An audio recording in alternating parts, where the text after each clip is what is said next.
ladies and gentlemen, king of the air. I'm feeling the magnetic attraction right now. So an ex-boyfriend. So rad, it was so dangerous to try different things. Kevin, my name's Evan. You might be the lucky one. We need some music. You should send me a voice note.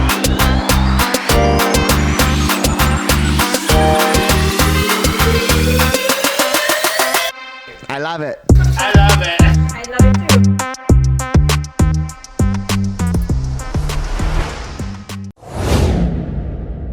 Pleasure to meet you.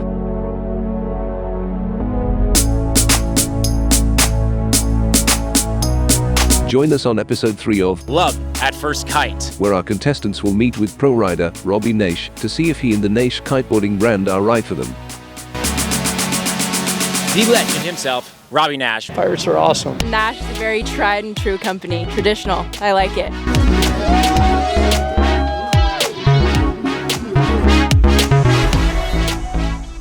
Welcome back, ladies and gentlemen, to day 2 at AWSI. This is Alan Mondus, your host of Love at First Kite. We are sitting here with the legend himself, Robby Naish. Welcome to the show, Robby. Thank you very much. Good to be here. Awesome. Just to catch you up, we have 3 clans here, BridgeBoosters, Jabrones, and the FrothMasters, all looking for love. The clans are trying to find their brands this week at AWSI. So we're here at the Naish, and we just wanted to hear, an intro, how Naish is going about the week, how you're enjoying AWSI, and why might the clans be interested to be Naish riders? It depends.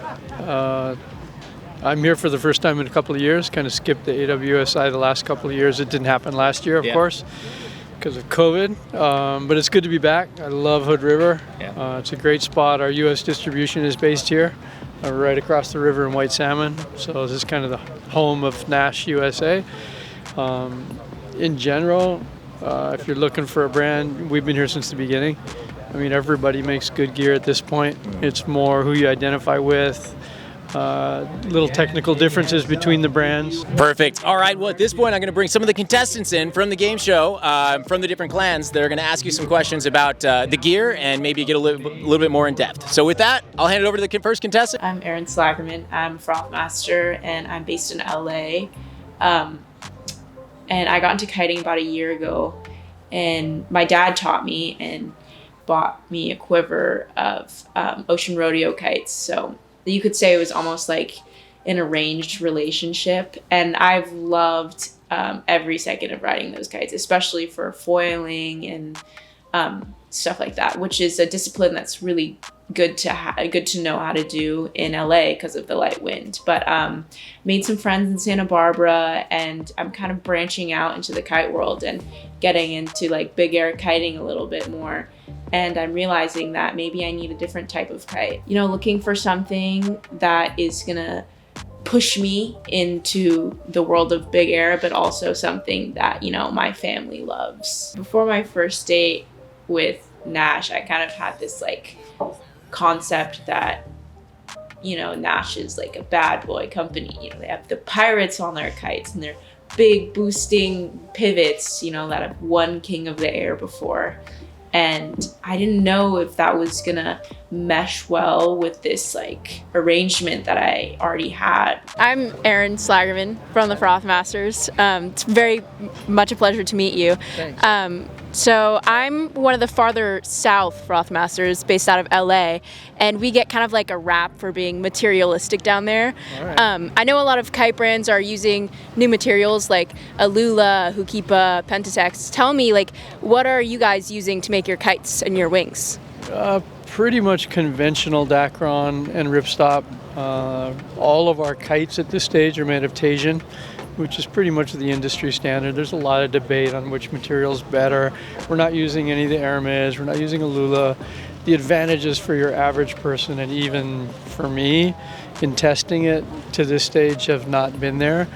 The benefit that comes from the expense ratio just doesn't work out in terms of my opinion, at least. Most people don't benefit from it, and the cost difference is pretty substantial.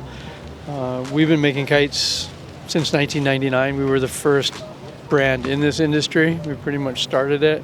So we've tested a lot of different stuff. We're constantly testing new materials. So we've of course tested those materials, and we're going to continue to evolve and see where things go. But at this stage, the sport has gotten to the point where there's not leaps and bounds of technical changes. You know, the stuff is really good now. It's really accessible, it's durable, lasts a long time, and the flight characteristics are such that your average person, you know, I don't mean just getting into it, but even the guy that's been in it for 3 or 4 or 5 years isn't as good as the equipment already is, right? So it's not like you've got to go out and be searching for something to make you better. The gear is there. So at this stage, it's about having fun, finding stuff that feels good for you, that you like to ride. Most of the brands have a bunch of different kites, as we do at Naish, that, you know, handle differently, specialize in different things, overpowered, big jump, wave riding, etc. So you just find what you're, you know, looking for based on the conditions in your area. You know, talk to different people, see what you like. Don't listen to everybody, because there's a lot of people. The people that talk the most are usually the people that know the least. So be careful out there when you're talking to kiters. Yeah. So it's all good. Main thing is having fun. Yes. I'm one of those people, I don't care what you ride. If you're out there and you're ripping and you're having fun and you're getting in the water, you're unplugging. You guys know at your age, you need to unplug as much as possible, because your entire life is in your computer and in your phone. You're dating in your phone, you're working in your phone, you're ordering food on your phone. It's like the best thing you can do is to just leave that thing at home and go get in the water, one way or another. However you do that, healthiest thing you can do for your mind, body, and spirit. So if it's on a Naish, that's awesome. Yeah. If it's not, it's still a good thing. Yeah. So. Well, I'm hearing that Naish is a very tried and true company, traditional. I like it. After talking to Robby, I really had an eye-opening moment. I realized that Naish doesn't really have that bad boy reputation. It's actually softer side of Naish that, you know, they use the tried and true Dacron that we know works. And I think that is something that's a huge selling point for me and for my family. I think that's something they would like, and that also I like. I bought 2 kites, 2 Naish pivots, and I'm looking for a 9-meter now, and I love the Naish pivots. I have let my dad try my pivot, and he loved the feel. So I think that is good for me, and that my family will also love.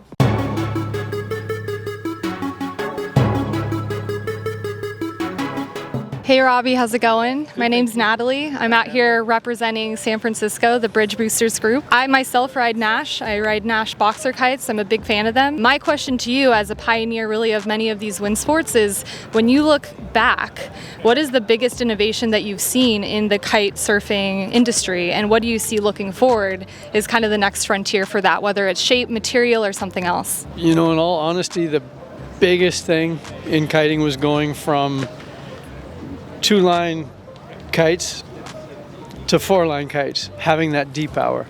You know, in the beginning, you went where that kite was going, and you couldn't control it very well. Our first ad in kiteboarding was a T-shirt, and in the magazines we did the same thing, introducing absolutely positively the wrong sport for 99.9% of the world's population, and the next page, kite surfing. And we honestly thought that was the case. It was so rad, it was so dangerous. You're hanging onto this thing, and the big change was going to 4 lines with D-power. And then with our patented quick release, push away, you know, release system on the chicken loop, that made it so much safer, and it made it so much more accessible. You know, now you don't have to be some crazy skilled athlete to kite. Anyone can kite. And that accessibility really broadened the sport's potential. I mean, you see it now. People are getting into it from all walks of life, all ages. That was the main thing. And from there have been a lot of little advancements. Of course, everything has improved. The boards have gotten better. The control systems have gotten better. The materials have gotten better. But it's been small incremental changes over 20 years, where going to that 4-line with D-power was hands down the biggest thing. So looking forward, what do you think is sort of on the horizon for Naish in terms of the next big innovation? You know, we're not actually one of those companies that's searching for the next big innovation. It's all about refinement. The sport's at a really cool stage right now where the gear works really well. It's really accessible. It's incredibly high performance without having to spend a lot of money to have that performance, which is also cool because accessibility is key. You know, if to have the good gear you got to spend 20 grand, how much benefit is it going to give you, and are you really good enough to even feel the difference? So we're more about refining, what we have, making it last longer, trying to be eco-friendly if possible. This is not the most eco-friendly materials, but just trying to be smart and promote the sport and the activity as much as possible, not just our products. But as you know, this is a healthy lifestyle. It's good for you. Yeah. And whether you're windsurfing or winging or out on a stand-up paddle or kiting, it's all good. Awesome. Well, thank you, Robby. Wonderful to meet you. And I enjoy flying your kites a lot.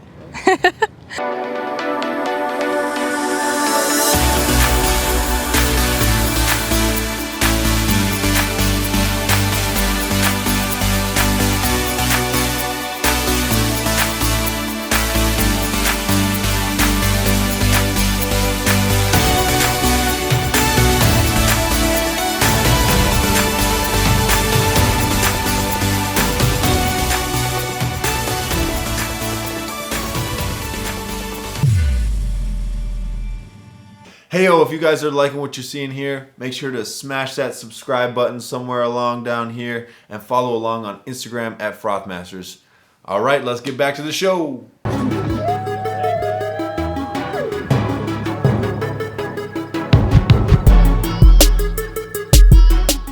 Hi, Robby. Hello. Very nice to talk to you in person finally. Thanks. You're an inspiration to me for a while. My first question for you would be, if you were to start kite surfing today as a young rider, like I am, what would you do in order to progress well but also stay in love with the sport? I mean, the main thing is finding conditions that aren't too challenging, but that can provide fun. If you live in a place with warm water and wind, that's a big benefit. If you don't, finding time that you can carve out to go somewhere with warm water and wind, for example, is key. Having fun with it, getting out in conditions that can challenge you. Riding with friends, which you guys seem to do, which is awesome. Having that social aspect of it, so you can learn with each other. I did this and I did that, and watching your friends, that really helps to ramp up not only your ability, but your stoke and your enthusiasm to keep going. I was the opposite. I like to do everything alone. I learned alone, I trained alone, I learned tricks alone. I'm not super social, but that's a much bigger aspect of most people's lives, is to be able to do it with friends and people that they like to do things with. That'll keep you stoked for sure, but always, just that vision of getting into better conditions, planning holidays around it. Kitesurfing is the world's best travel sport. You can go anywhere in the world, you're going to meet kiters. It's easy to travel with the gear and find like-minded people to go have fun with, whether you're going to Egypt or Europe or Hawaii or here, or, kiting is being done everywhere. You don't need crazy conditions to have fun. A little bit of wind and flat water, it's still super fun. It's not like you need 30 knots and waves. So that part of the sport is pretty awesome. The fact that it's really great for travel. Yeah, thank you. That's why we're all here at Hood River with the whole crew, and we get to see you right here, right? Awesome. And the second question is, kite surfing being an extreme sport, we all want to push the sport forwards and try new things, right? But that comes with injuries. So what's your secrets to having longevity in the sport? Well, I've been lucky. I chose water sport as my medium. Of all the extreme sports, falling in the water is clearly a benefit. If you're in skateboarding or BMX or snowboarding or just about any other sport, you're landing on the ground, you're landing on the ice, you're landing on the snow, on the dirt, on the rocks. You can fall in water all day long, and you get up, you brush yourself off, try it again. Fall in the water, try it again. So it's a really safe medium. Kiting is honestly probably the most accessible and safe extreme sport there is that you can learn. I know guys that learn kiting at 70 years old that are out doing backloops and stuff. You couldn't do that in any other extreme sport. So the medium itself is already really safe, and then just being smart, being careful, watching videos, thinking about what you're doing before you're doing it. It's still possible to hurt yourself, but in kiting, most of the accidents actually happen on the beach. Launching and landing your kite is literally where 90% of the accidents happen. So as long as you're smart and careful launching and landing, it's all good. Like, the only real injuries I've ever had in my life were kiting, but I've kited a lot. and they were both in just stupid little mistakes where I landed wrong, and I broke my pelvis in one crash and broke my foot in another. But that was me being stupid more than kiting being the fault. So it's super safe. Thank you so much for the inspiration. So I hope to see you in the water. Yeah, Thanks again. for sure. Thank you. Oh, he's gonna wrap!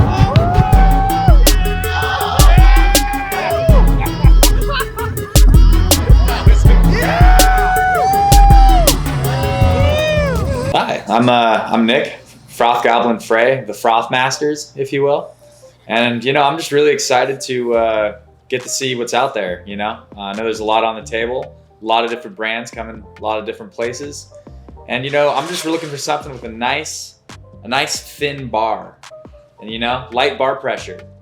For when I'm doing my spinny spins, I don't like getting yanked by my hip.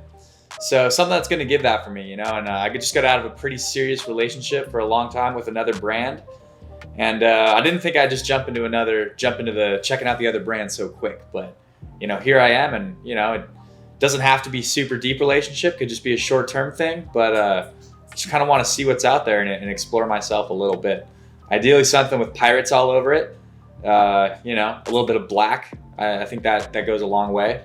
None of these funky light colors. I like the dark, the hard colors, something that's really gonna progress me a lot, physically, emotionally, spiritually. That'd be something like that. I wash down and caress my gear every night after a session. I'm looking for a bar that won't tangle.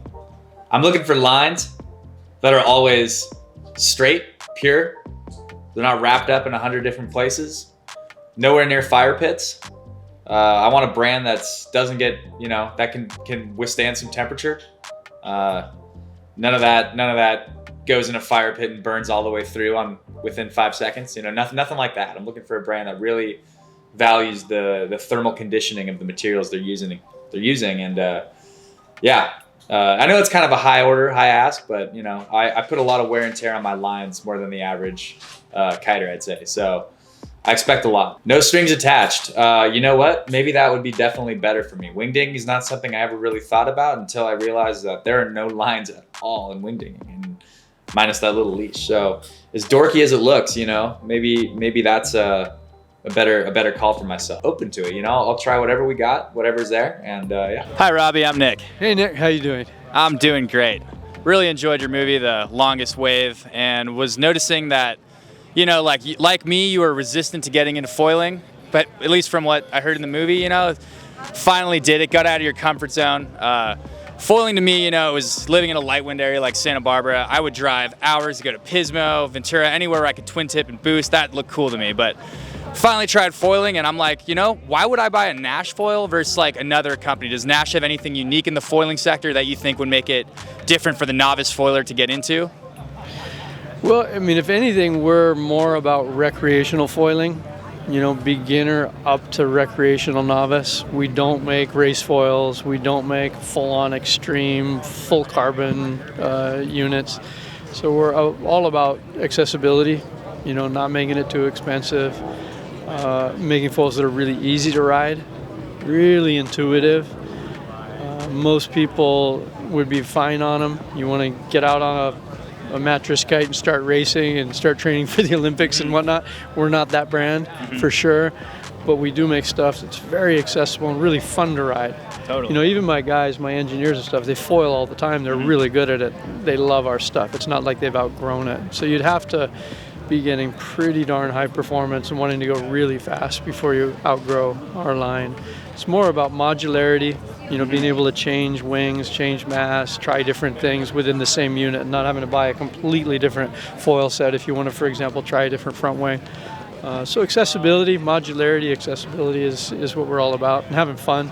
Not at that full-on extreme foiling level, but just going and blasting with your friends and having a good time, riding some waves, and maybe using those same foils for different sports, going from kiting to winging, for example, and not having to buy all new stuff.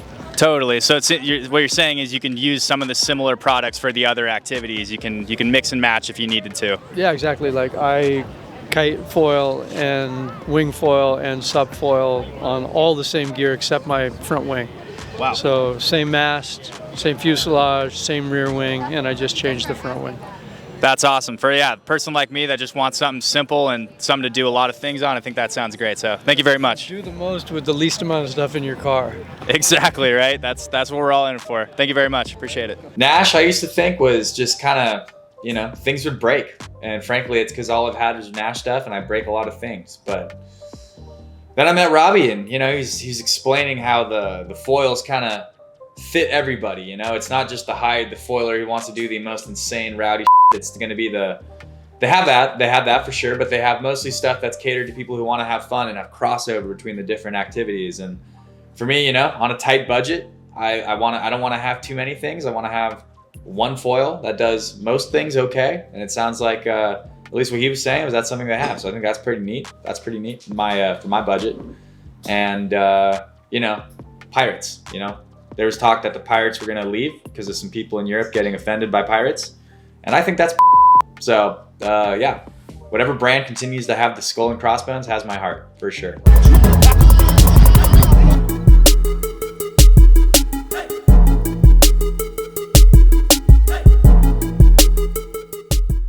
All right. Hey, Robby. Captain Borg, guys. I'm here with the FrothMasters, man. I don't know if you've noticed, but pirates are kind of a big thing for us. And we've, you know, noticed that you also have a lot of pirate mentality, and a lot of these products have pirate kites on, pirates on them. Now, I'm kind of wondering a little bit of like the history or the mind state that you were in when you first put a pirate on a kite, or was it even on a kite? Just like tell us about the history of the pirates and Naish. Yeah, well, originally the pirate was like my personal logo. So I put it on my signature model stuff. I airbrushed it on my custom boards. I've been around at that stage. Shit, we've had the skull for probably, first one I put on an asymmetrical waveboard in the late 80s, early 90s probably. Because I had already been around forever. I was like that old guy that just wouldn't go away, and that was 30 years ago, and I'm still here. I lost that tooth, you know, I had a fake tooth for a while, like a pirate. And it kind of represented who I was in windsurfing at the time. And then it kind of grew from being my personal logo into being something that we put on my signature stuff at Naish, and then it kind of grew from there, and we put it on the LE. So it's been kind of coming and going through different parts of our product line for a couple of decades, and I love it. It's really a big part of who I am. It's part of the brand. You know, a lot of brands have just one logo. We've kind of got several that we play with, and the skull is definitely one of them. And he's a happy pirate. You know, we get grief sometimes from some people saying, "Oh, that's the sign of death. Why do you put that on the product?" He's a happy dude. That's not the sign of death. Pirates are awesome. So, yeah, it's part of who we are, and it just came from my personal experiences and being around so long. Yeah, man, we can definitely relate to just being those like stoked pirates, you know, chasing the wind, you know, going finding which beach to pillage, you know, and it's again, it's happy pirates, and so we can we definitely rally around that too. And just kind of curious, I mean, you know, looking for love here. Pirates, kind of a big thing. They weigh heavily in my decision here. Now, will there be anything in the upcoming season, 2022? Will there be any pirates on Naish products? Oh yeah, definitely. We've already got, like, we have an LE wing foil board in the corner there. It's got the pirate, the skull logo top and bottom. Two-tone, different color scheme from our other boards. It's definitely coming back on some of the kiting stuff next season that we can't show here because it's too soon to do that, right? But it's probably going to be more apparent on stuff in the future than it has been the last few years, just because we're getting a lot of good responses to it. We were putting it just on the hardcore stuff, you know, like on the torch, and then we did it on the dash, but you're going to see it on more stuff. Oh man, okay, well now I'm like Froth presently and future Froth as well, so thank you so much for taking the time. We really appreciate it, and yeah, you really are such a legend, and we appreciate this. Appreciate it, thank you. Thanks. All right.